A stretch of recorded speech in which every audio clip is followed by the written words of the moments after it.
let's start with our opening statements from our candidates. So, Mr. Matt, go ahead. Excuse me. Keith, thank you so much. I appreciate everyone being here this morning. I'm a UCLA alumni and proud of it. And one of the reasons I'm running for this seat is because I believe that we have a world-class public education system in our UCs and Cal States. But unfortunately, we are losing accessibility. We're losing affordability. You know, when I went to UCLA, I was able to graduate with a reasonable amount of debt that I then was able to pay off just recently. That allowed me to go into a career in public service. You know, I worked for Congressman Brad Sherman for the last 9 years in the Valley, helping to make the Valley a better place, helping to work on behalf of the constituents of the Valley to make sure that their issues are addressed at the federal level. I look forward to going to the state, helping to be a moderate voice in terms of some of the issues we have coming forward.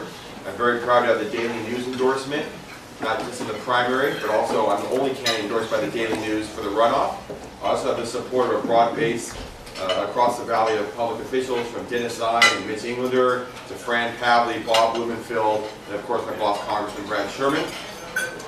I'm honored to be here today in front of a group that I consider myself a member of, UCLA alumni, and I look forward to working very hard to solve the problems facing our state. To me, there's nothing more important than voting, so I will hope, no matter what your decision is after today, that you will vote on the 19th, because unfortunately there's only 10% turnout in the primary, and I know we can do better than that, so I do urge everyone to vote, and I hope you'll vote for me. Well, I'll stand up because I'm not tall. My name is Susan Shelley. I'm a Republican nominee for the 45th Assembly District. I'm very pleased to be here today, and thank you to UCLA and VICA for sponsoring this forum. I have a history degree from Cal State Northridge, and I am a writer by profession. I'm not in politics. I never thought I would be in politics. I've never worked in government. I am a person who has written 3 books about the United States Constitution, and I saw in 2010 that we were going in the wrong direction. We were going away from freedom, and we were stagnating economically as a result. We have too much government control of our economy, too much government control over the smallest decisions, over light bulbs, over the smallest decisions. And the economic stagnation that we are experiencing in California is due to not magical and mysterious things that float on some generations and not on others. It's due to bad policies. It's due to too much government. Let me give you an example of some things that could have been stopped in Sacramento, but were not. In about 1999-2000, when the internet bubble was going on, there was a sense of euphoria in Sacramento. This is going to go on forever. Look at all this revenue coming in as people sell their stocks and they have their capital gains and they're paying taxes on it. California's tax code is structured to get the most money from personal income tax, and we were taking it in. And what happened? Senate Bill 400 passed, a retroactive pension increase. And look what happened to the teacher's pension. AB 1509 passed. This was all in the internet bubble. AB 1509 said, you know, the teacher's pension is overfunded by $3 billion. We can take some of that money out. We can make smaller contributions from here on to the teacher's pension, and we can divert some of the money that they're putting into a defined benefit, a new system, a hybrid pension plan. In 2000, they did that. They did these long-term things on short-term money, and we're paying for it today. And that could have been stopped. That could have been stopped. Now let me tell you something that's going on in Sacramento right now. There are 7 constitutional amendments under consideration that make it easier to pass bonds and parcel taxes, which go on your property tax bill when they pass. Currently the law says 2/3 when they're on the ballot. This would change it to 55%. For infrastructure bonds, library bonds, transportation bonds, parcel taxes, community development bonds, and SCA 11, any general purpose. If these get on the ballot, they pass with a simple majority. They need 2/3 to get out of the assembly. They need a simple majority on the ballot. In 10 years, people will be losing their homes to higher property taxes. Bad policies can be stopped, and I will stop them. Thank you very much.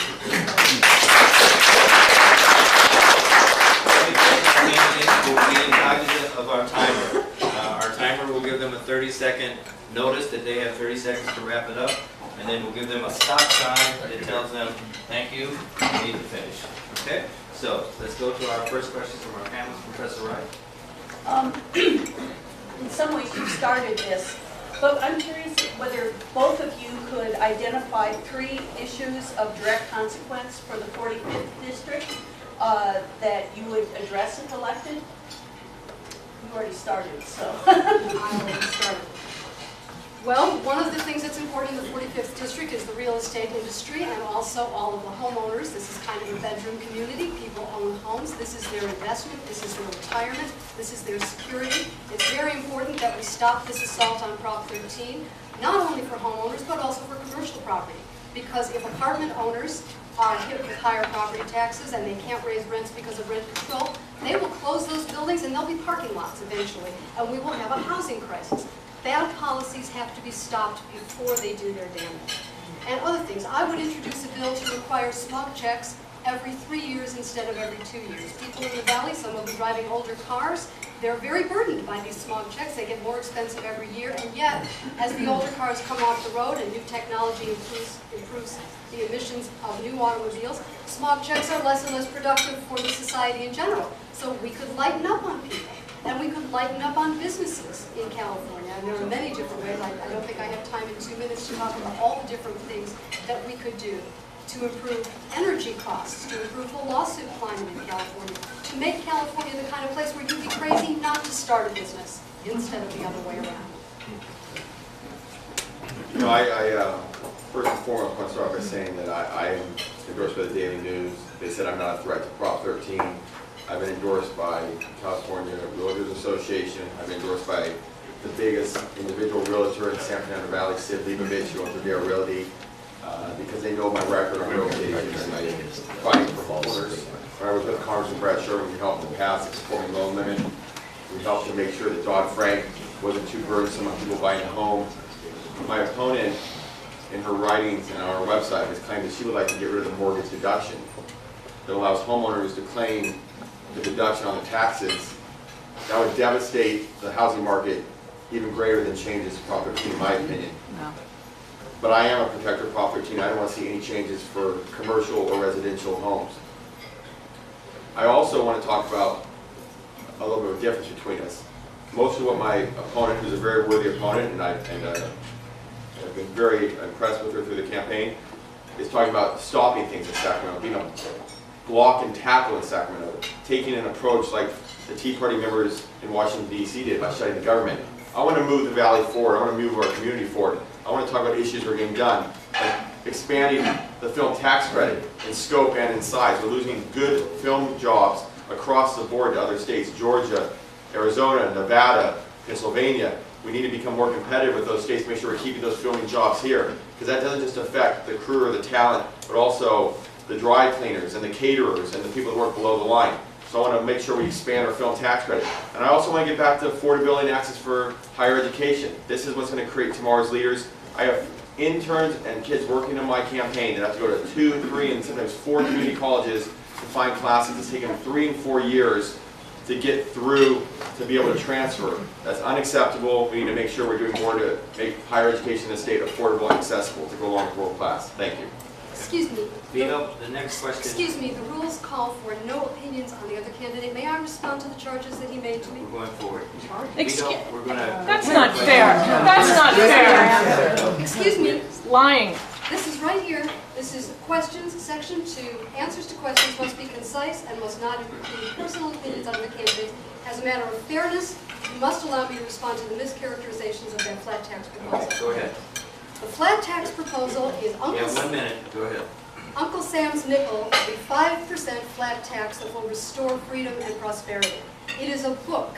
It is not a piece of legislation. It's an idea on how we might revitalize our economy. It's at unclesamsnickel.com. It is a 5% flat tax, and in the context of the idea of a flat tax, it addresses whether our economy and whether we as individuals would be better off without letting the government reward us for certain kinds of behavior.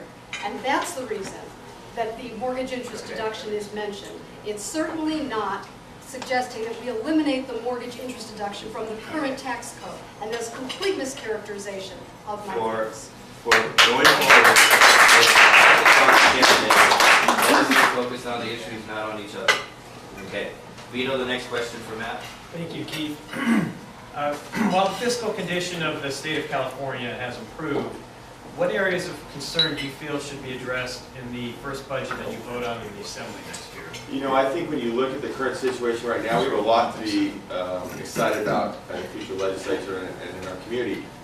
Several years ago, we had a $42 billion budget deficit. We were making across-the-board cuts to education, to social services. It was really looking bleak in Sacramento. Under the leadership of Governor Brown, I think some really good leadership in our state legislature, we've actually started to reverse that trend. Now, things aren't perfect, but we do have a $1 billion surplus this year. And yes, there are some issues we need to talk about to pay for some other areas. But really, I think it's getting back to economic growth, making sure that the laws we pass, you know, and that we put forward will help businesses, local businesses, you know, grow their business, you know, open a new restaurant, expand their, you know, private practice, making sure they're hiring new people, that we're bringing new businesses back into the state because California is going to be more competitive and more business friendly. That's why I've got the support of a number of local chambers and business groups. That's why I've got the support of some of the biggest job creators here in the valley. Howard Keys, who owns Keys Motors, Sid Leibovich, who owns Rodeo Realty, but even people like Edgar Escalante, who owns Pepito Moss, because they understand we need reforms. I'd like to see us, you know, tackle secret reform to make it easier to make sure good projects are going forward, so we have more housing that we need, and we have an ability to make sure we're drawing in businesses from other states. Like I talked about earlier, the film tax credit I think is paramount to not only this community but our state to make sure we're keeping those good middle class jobs here for one of our trademark industries. But also looking at all the regulations and issues that we have going forward to make sure they have sunset clauses, so if it does have an unintended consequence on business, it can be sunsetted out. But just making sure we're working with local business because that is a driving force of our economy. And as a good Democrat that wants to pay for higher education, that wants to pay for health care, that wants to pay for social services, I know the best way to do that is to grow our economy by allowing people that are entrepreneurs, small business people, grow their business, hire more people, and expand our economy that way. Well, the budget is not really balanced. The one thing that I would want to address in Sacramento is transparency of the budget. For example, the Teachers Pension Fund, CalSTRS, says that it is $4.5 billion underfunded every year for the next 30 years in order to meet its obligations to current employees who will be retirees in 30 years. $4.5 billion a year is what they say they need in order to be solvent 30 years from now. And we have borrowed money from the federal government for unemployment benefits because we don't have enough money in California to pay the unemployment benefits for all the people who are unemployed in this economy. And the CalPERS fund is underfunded. And all three of these things, the unemployment, the CalSTRS, and the CalPERS, this is not on the budget where they're discussing that it's balanced. This is all off to the side. Those are future obligations. They don't count, but they do count. They do count because we're on the hook for it. And we shouldn't be adding new entitlements, which is what the legislature did after Prop 30 passed. They added new entitlements. Now, these are all for worthy causes. This is all very important, but we don't have the kind of growing economy to fund new entitlements right now. We have to focus on growing the economy in California. We have to take our foot off the oxygen hose. We have to look at our economy as an economic emergency and look at what we can do to improve it so that businesses are moving here, so that businesses are growing and hiring instead of laying people off and leaving. It's very important for the social safety net to have economic growth.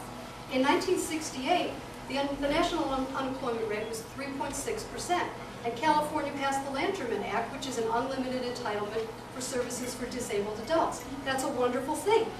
At a 3.6% unemployment rate, we could afford that. We can't afford it now, and it's hurting everybody. Economic growth is the safety net, and that's what I would want to address in Sacramento. Okay, Professor Wright. Next question for Ms. As you both indicated, a state legislator must address complex issues surrounding the funding of equally serving yet competing priorities within the district. Given these competing priorities, how will you address the concerns over access, affordability, equity, and quality in higher education if you're elected to office? Well, once again, this is a question of whether we have the revenue to do what we want to do.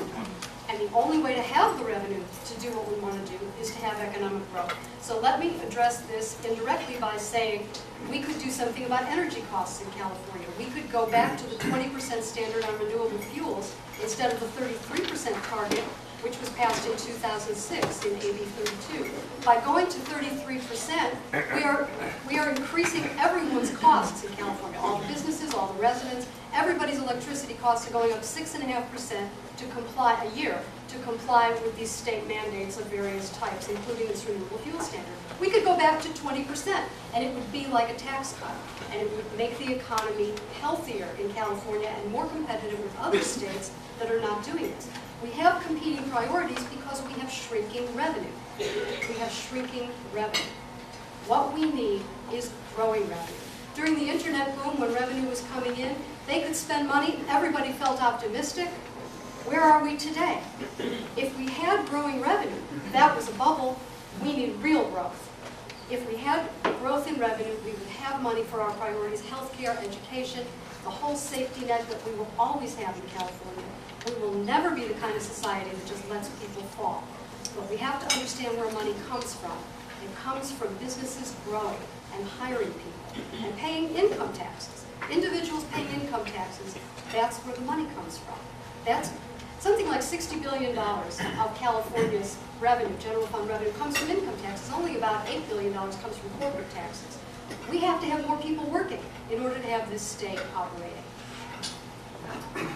I think this is one of the paramount issues of my campaign. I mean, I'm a product of a Cal State, community college, and UC. I was able to go to those individual institutions, receive the education I got for, I think, an incredible price. You know, not be burdened by an overwhelming amount of debt, and like I said, go into public service. You know, unfortunately, too many young people don't find themselves in that position today. This is slowing down our economy. I talk to people all the time that want to hire graduates specifically in the sciences and math programs, but they're not finding those graduates. We need to make sure we do everything we can to reinvest in not just the educational value of these institutions, but the actual institutions. You know, UCLA isn't just a university. It's a research facility of world-class status. It's an economic engine for that whole region. And I think you can go up and down the state for CSUN here in the Valley and across the state or UC and Cal State. You need to reinvest in these institutions. I will say this though, since the terrible cuts of the last administration, we would be able to turn the tide. I mean, this year we're putting hundreds of millions of dollars back into these institutions. We have a new middle-class tax incentive for working families and scholarship program for working families to allow more young people to go to UCs and Cal States and afford it without having to take 2 and 3 jobs.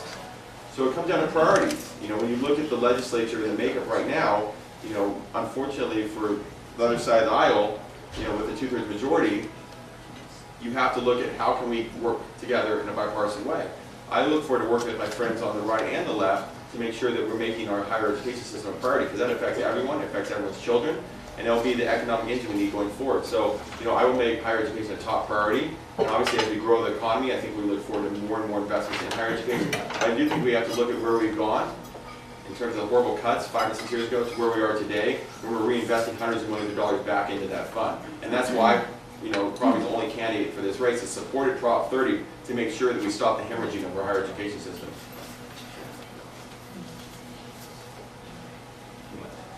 Go on to our next question. Yes. Okay, Vito? Thank you. While the unemployment picture has improved, what would you do to address the issue of unemployment in California, where the rate is substantially higher than the national average? And how would your policy specifically help the 45th district? Well, I think there's short-term solutions and long-term solutions. The short-term solution is things like the film tax credit. When we have one of our trademark industries, leaving the state at an alarming rate, we need to look at how we can increase the film tax credit in both size and scope to make sure we're keeping these jobs. Like I said, these aren't just jobs directly related to the film industry. These are caterers and dry cleaners and people that work at lighting companies and people that work below the line, and this has real economic impact. And it used to be that when a TV show or movie would go to Georgia or go to Pennsylvania or go to even Arizona or Nevada, they would take a lot of workers with it. They took a lot of people from different industries with them. These states have all gotten their own film tax credits off the ground, and now they have a whole industry developed where they're taking not only the production, they're taking the name and the title and a few actors. They're not taking anyone else to work on these projects. So we need to be really aggressive with the film tax credit. Also, I think having something like CEQA reform to make sure we're not gutting our environmental laws, but protecting our environmental laws, but looking at how we can streamline that process to make sure worthy developments for housing, for shopping centers are going forward faster, to make sure those new construction jobs that are good paying middle class jobs are going forward. And in the long term, it really comes down to, like I said earlier, institutions of higher education. We need to be reinvesting in these institutions to make sure they're training the workforce for the jobs that are out there. I think a lot of the problem with unemployment now is we don't have the workforce that's matched up with the needed requirements for the jobs that are available. Looking at expanding vocational education in our high schools and community colleges to make sure that young people have more options for future career paths. We have a 50% unemployment, or excuse me, a 50% dropout rate in some of our largest counties throughout the state. That's unacceptable. We have to give young people more options to find employment. I think vocational training is a big part of that. Well, unemployment is, of course, a statewide issue and not just an issue in the 45th District. The things that I would do to improve the employment picture in California is I would look at workers' comp, which is a mess for businesses, very expensive, makes California very uncompetitive. We constantly have the legislature threatening to make it easier to sue businesses, and even if those things are killed by the Chamber of Commerce lobbyists, every year people have that hanging over them. And if you're thinking about locating a business in California, you have to plan. You have to look at what's the climate for business in California. And it's terrible. The climate for business in California is terrible and constantly threatening to get worse. And we have to reverse that perception. And by breaking one-party rule in Sacramento, I think we will reverse that perception. There will be instead the perception that somebody's got a foot on the brakes now and then to stop crazy things from passing that damage businesses in California. I talked about energy costs. We could return to the 20% standard. That would make us more competitive for businesses. And Prop 30, while it was intended to help education, those cuts in education did not have to be made. I think that was a setup by the governor. They make the cuts in education. Bob Blumenfield told me to my face that they did not have to make those trigger cuts, but it was the governor's will that they did. So they scared the voters. They passed Prop 30. They put the money into education. But those cuts, those tax increases are temporary. The money's been spent permanently with new entitlements. And a couple of years from now, when they need to get that back on the ballot, they'll probably start those savage cuts on education again. This is a game. This has to stop. And one of the things that I'd like to talk about for the 45th District specifically is the real estate industry. I'm endorsed by the Howard Jarvis Taxpayers Association. I'll vote no on all of these things that make people's property taxes go up. And when I do that, it will create more revenue in the community for people to spend on retail stores, on restaurants, on everything that's important to them, everything that makes life a little more pleasant.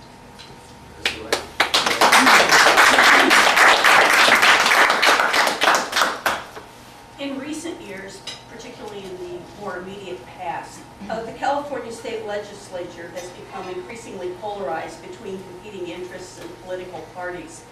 And that has often stalled the enactment of important legislation and budget approval.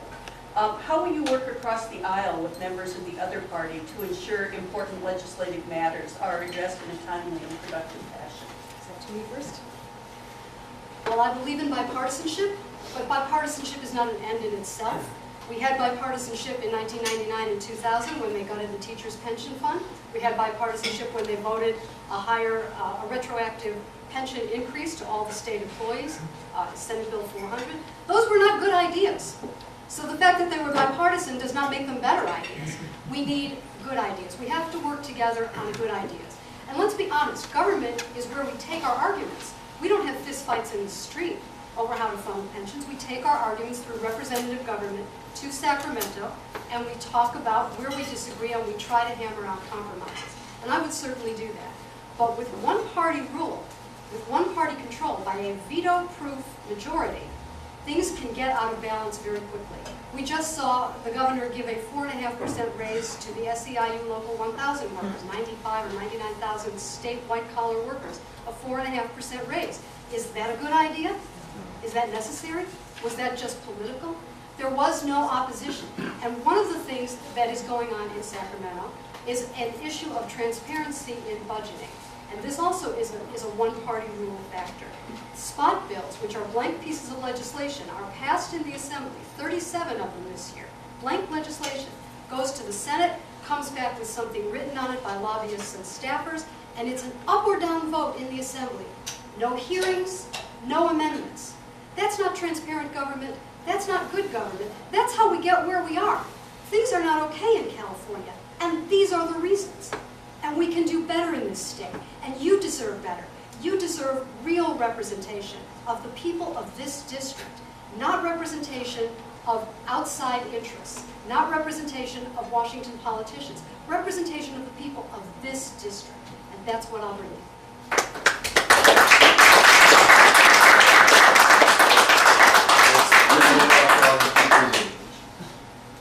You know, when you look at the structure of the state and the decisions we made, I have great optimism that there's a lot of things that need done in a bipartisan way. When you look at the driver's license bill that came out that was signed by the governor, that had Republican support. When you look at the new redistricting situation and the new term limits, I have great hope that I'll be able to form great relationships with my colleagues on the other side of the aisle to work on bills like gun control laws and improving the business climate to make sure we have a balanced budget. You know, things that shouldn't belong to one party or another, but things that are bigger than our party system, and we need to get our state going in the right direction. I don't want to just go to Sacramento to be a block and tackle, to just prevent things. I want to go to Sacramento to get things done, to work in a bipartisan way to make sure that we're addressing the concerns that people have. I talk to parents every day that tell me, you know what, we struggled so hard to get my son or daughter through college. He got a great, or she got a great GPA. She did all these internships. She can't find a job. She's had to move back home. It's depressed her. She's devastated, so on and so on. I hear these stories every day at the farmers markets.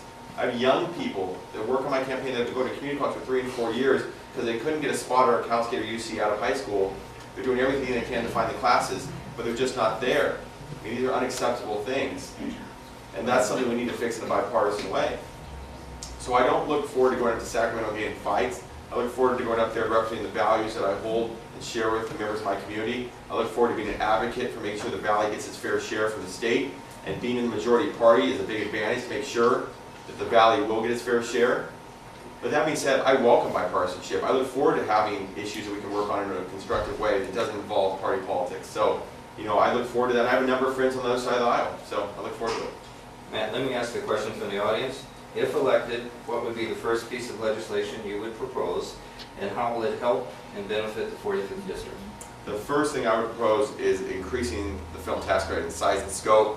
When you look at the ripple effects the entertainment industry has for our economy, it's huge. And I don't want to sound like I'm beating a dead horse, I'm a one-issue kind of candidate. I just think when you talk to individual businesses, local restaurants, caterers, dry cleaners, truck rental companies, the film industry has such a ripple effect through our economy and through our neighborhoods.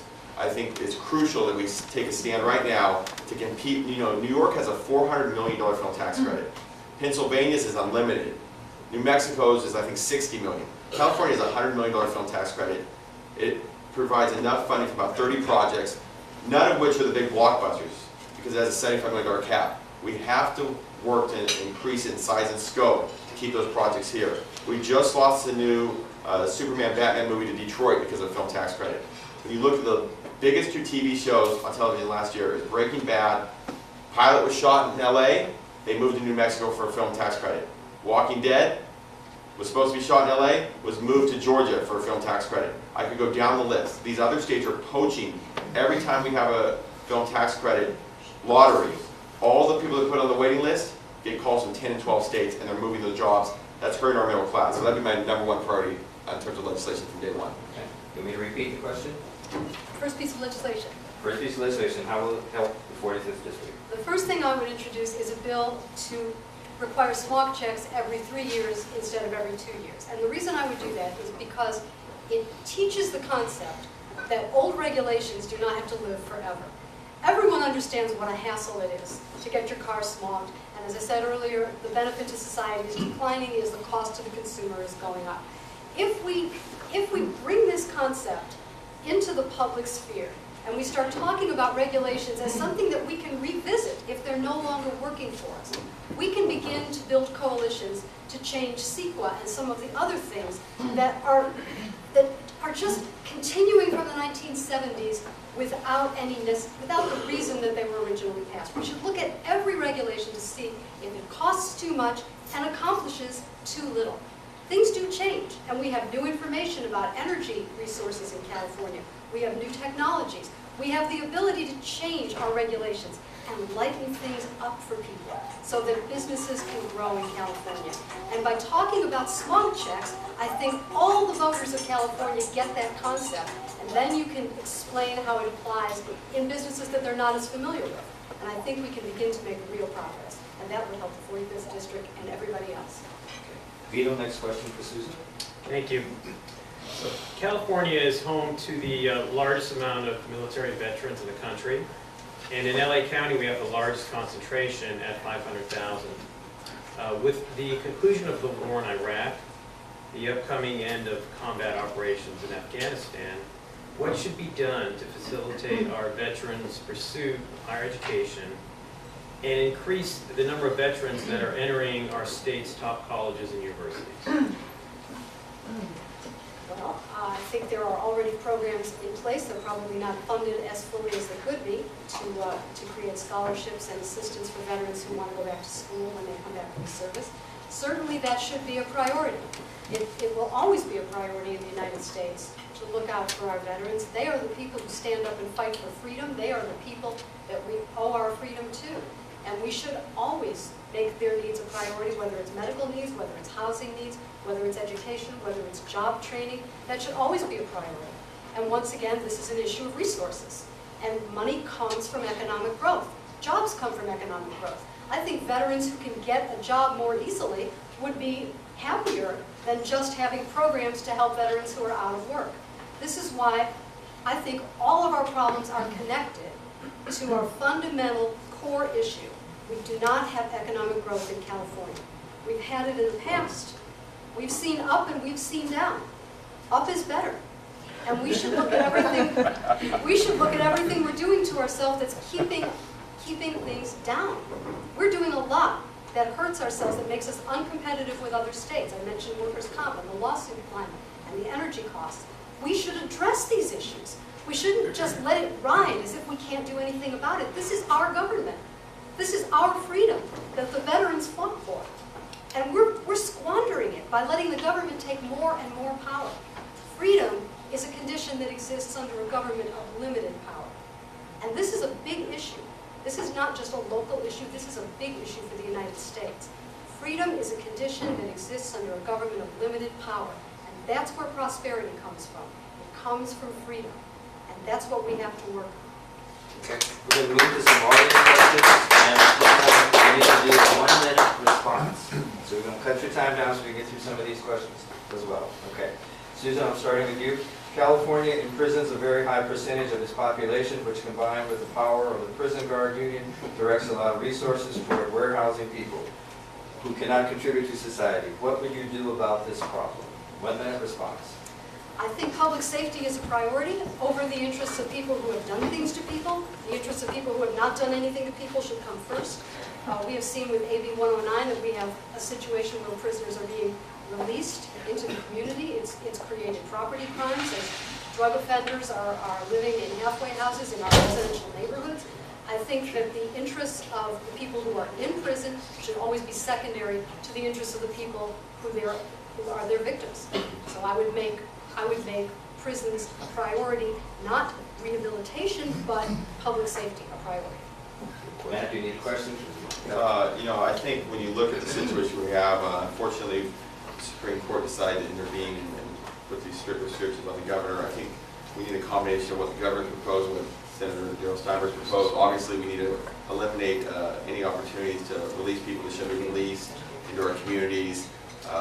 But ultimately, we need to look at prison reform in the long-term situation. The recidivism rate in the state is really, abysmal. When you look at people going in for petty crimes, they're coming out hardened criminals, and they're going back and back and back into our system 3 and 4 times. We have to look at why are we, continuing to have the same system. So I look forward to working with Senator Darrell Steinberg and making sure we have mental health treatments available to people, drug treatment that's available to people, making sure we're not allowing prisoners to be part of this cycle that just keep going back and back into our systems. For the long term, we're not going to be able to solve this problem overnight. This is a long-term problem the state's going to have to face. I think we need to look at our laws and change some of our drug laws to make sure that we're not taking small petty criminals and turning them into hardened criminals. So when they leave jail, they're worse off than when they're going in. But this is clearly a situation where I think we have to protect communities and make sure we're not releasing people that shouldn't be released early for the sake of overcrowding. Matt, what will you do to help address the vulnerability of California's water delivery system to a major earthquake?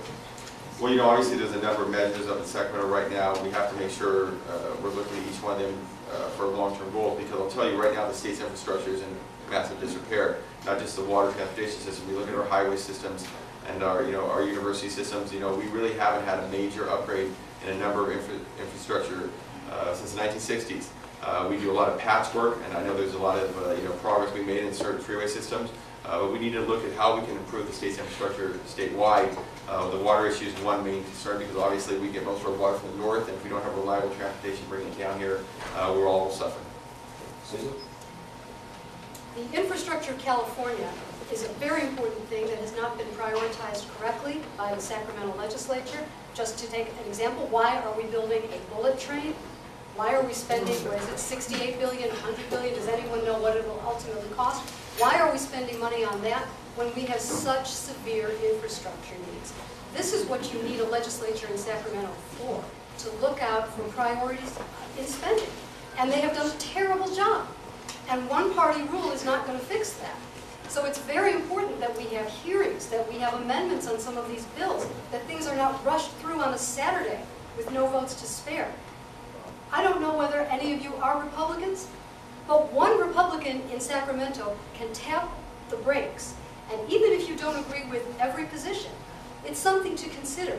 One-party rule is very dangerous, and this is an example of it. Infrastructure spending has been given a backseat to big shiny objects that politicians can take pictures of. What is your position on raising the cap on medical malpractice?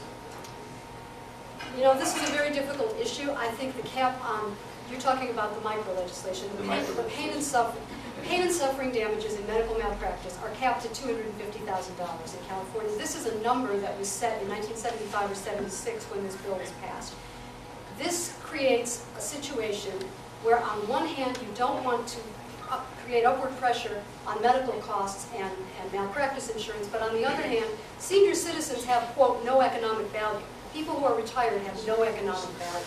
And so $250,000 is not enough in order for people who have been wronged to get an attorney and go to trial and pay the expenses of the trial. So I think it should go up. I don't think it should go up as much as the trial lawyers want it to go up, but I do think that the number that was set in 1976 needs to be looked at. I think it needs to be adjusted. I believe that as we're trying to add 3 million new people to our healthcare system, that we need to keep the micro cap in place. When you look at states that don't have a cap, like New York and other places, you have very defensive medicine, you have whole counties that don't have OBGYNs. When you look at how difficult it is to practice medicine in California, we already have a shortage of healthcare providers and doctors. I think right now is a terrible time to really even be addressing that, because mainly we're trying to add 3 million new people to the healthcare system. Microcap's about access. That's why it has a broad coalition of support from Planned Parenthood to CMA, to community clinics. And the real loser in this would be people in inner city areas, people in rural areas where there's already a shortage of healthcare providers. You would see that dramatically increased by this. I think there's always a fair compromise in the works when you have reasonable sides talking, but I think right now this is the wrong time to address the micro issue, just because we have such a need to include almost 3 million new people into the system. Okay, last audience question, then we'll move to closing statements. Matt, I'm going to start with you again. How will you balance the budget in California where you look to raise taxes? I think raising taxes should only be a measure of last resort, and it would have to be shown to me that there would be dire consequences if not. I'm someone that voted for Prop 30 because I knew that we had dire consequences for our universities and education systems if not. I'm someone that has already made a pledge, and I'm going to do everything in my power to make sure that sunsets when the time comes in a few years. I'm not someone that supports increases in property taxes. I don't think there needs to be an increase in income taxes in the state.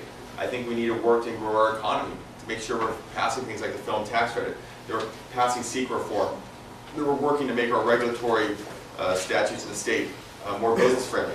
A Democrat, Mike Gatto, who's endorsed my campaign, just passed, with the governor signing it, Prop 65 reform, to make sure that businesses aren't being sued frivolously for Prop 65 violations. That's a great step and gives business another measure to combat some of these frivolous lawsuits. So I look forward to working in a bipartisan way to get things done to make sure we're growing our economy, which is the best way to help balance our budget going forward. I will not vote to raise taxes. Taxes in California are too high already. We have the highest gasoline taxes, the highest sales taxes. We are paying, I believe we're 10th in property taxes. People think our property taxes are low, but they are not, because as the property turns over, the money is collected. We have high taxes, we have high income taxes in California, we have high corporate taxes in California. Our taxes are too high. I will not vote to raise taxes. That is the poison that is killing us. And swallowing more of it will not make it better. So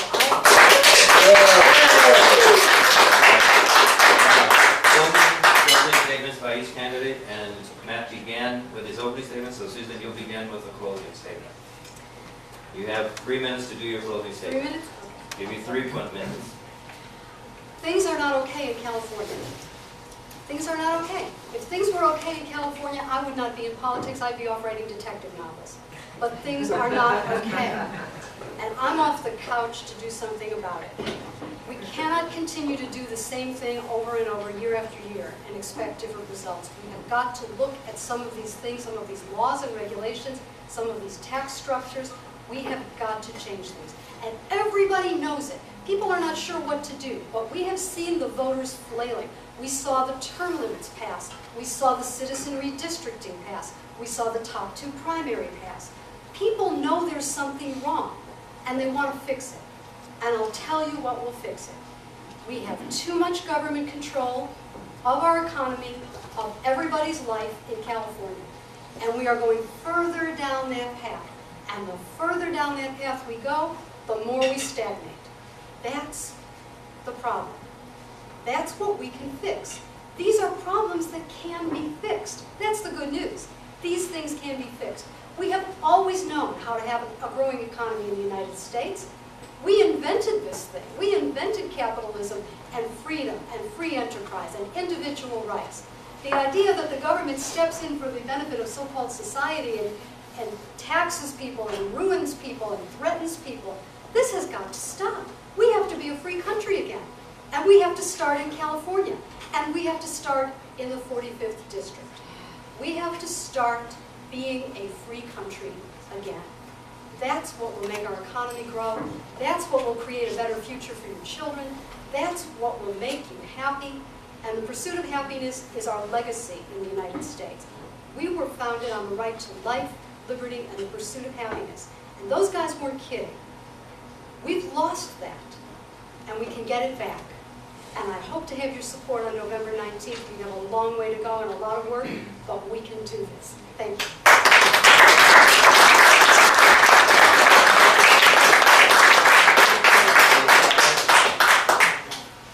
Thank you, everyone, for showing up today. Keith, UCLA, thank you for being part of this. It's important to have these debates to make sure we show the clear differences that we have between us. I also thank Susan for coming today and being part of this. This is a pretty clear choice in this race. On November 19th, the Valley will decide who represents them in the state legislature. I hope you'll choose me. I've been endorsed by the Daily News, who said I'm a candidate that people from either side of the aisle could vote for. A fourth-generation Valley resident who understands our communities, who for the last 9 years has worked tirelessly under Congressman Sherman to make sure we're addressing constituent problems, that we're working on behalf of our veterans, our seniors, our students, to make sure that they're getting the best quality of government they can get from the federal level. I look forward to taking that approach to the state level. There's a lot of issues that we have to address, but there's also a lot of things in our state that are going right. We can't forget that. We're back to a budget surplus. We're starting to reinvest in our higher education systems. We're starting to get the ball rolling again on our economy, but there is a lot of work to be done. That's why I look forward to going out there and helping to pass and expand the film tax credit, work on SECR reform, making sure we're taking care of the regulatory issues we need to do to make sure our economy is growing and we're hiring new people. When we put the For Business sign back up on our state to get some of these businesses back from other states. I've been endorsed by the realtors. I've been endorsed by a number of other business groups that understand that I'm good for job creation, I'm good for job growth. I also look forward to representing the values that we all share here in the Valley in Sacramento. I'm the only candidate on this stage that hasn't called our president a communist or said that he probably wasn't born in America. I'm the only candidate. That was part of That's the not an attack. I didn't say anything. I'm sorry. That's part of the Okay, let's finish the statement, Matt. Without, I didn't interrupt anyone during their comments, so I appreciate not wanting to interrupt me. I'm the only candidate on this stage that has endorsement in a bipartisan way of our elected officials. Mitch Englander, a Republican, Dennis Sine, an independent, Congressman Sherman, State Senator Fran Pavley, State Senator Alex Padilla. These are all people that understand that I'm good for our education system, I'm good for our economy, I'm good for the valley. I look forward to earning your vote on November 19th. I look forward to taking any questions or concerns. My email, my name is Matt Dababneh. You can get me at matt@mattdababneh.com. Thank you so much.